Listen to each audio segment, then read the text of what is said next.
first time I ever cared enough about my mother to go and be there for her in her time of need was the time I found out she was going to die.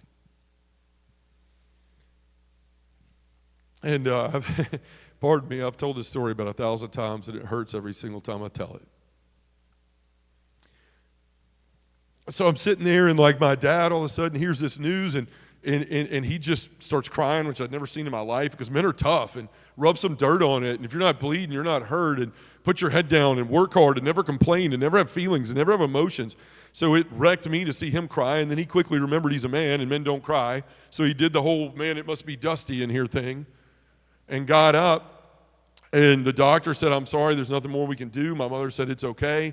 They get in the car, tell me to follow them to their house in Midtown Memphis, where they were in the middle of trying to sell. They were going to get clothes, and then they were going to go down to our farm to just figure it out between the two of them. So I follow them back over there. I'm sitting in the vehicle going, what the heck? What, Lord, what? Like, what's happening? And I was so angry, and I get there, and my dad goes in the house, and I opened the car door on my mother's side because she was just sitting in the car, and I just fell into my mother's lap. Now, she was about 5'4". At the time I was 6'8", about 275, and I just fell into her lap.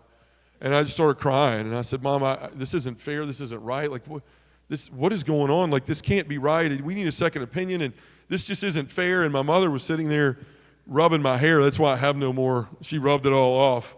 But, like, she would just rub my head. She's like, it's okay, John. It's okay. Everything's going to be all right. And I know Jesus, and I've served Jesus impeccably my whole life. Like, yes, I've had problems and I've struggled, but like I've always made Jesus the focus point of my life, and I've gone to him through all of this, and I always knew this could be a possibility.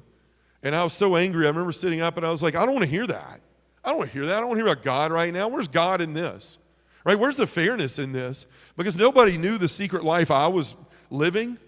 Like, nobody knew it, because I could fool anybody. I could convince anybody. That's why I was a great salesman.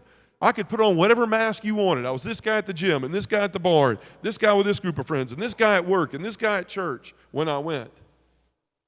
And so I just sat up, and I'm like, Mom, I don't want to hear that. I don't want to hear about God. This isn't right. Like, and all I was thinking was you.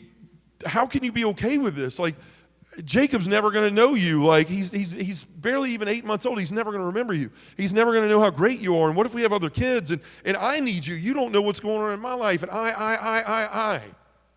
In that moment, looking back at it, this woman found out she was going to die, and all I could say was I.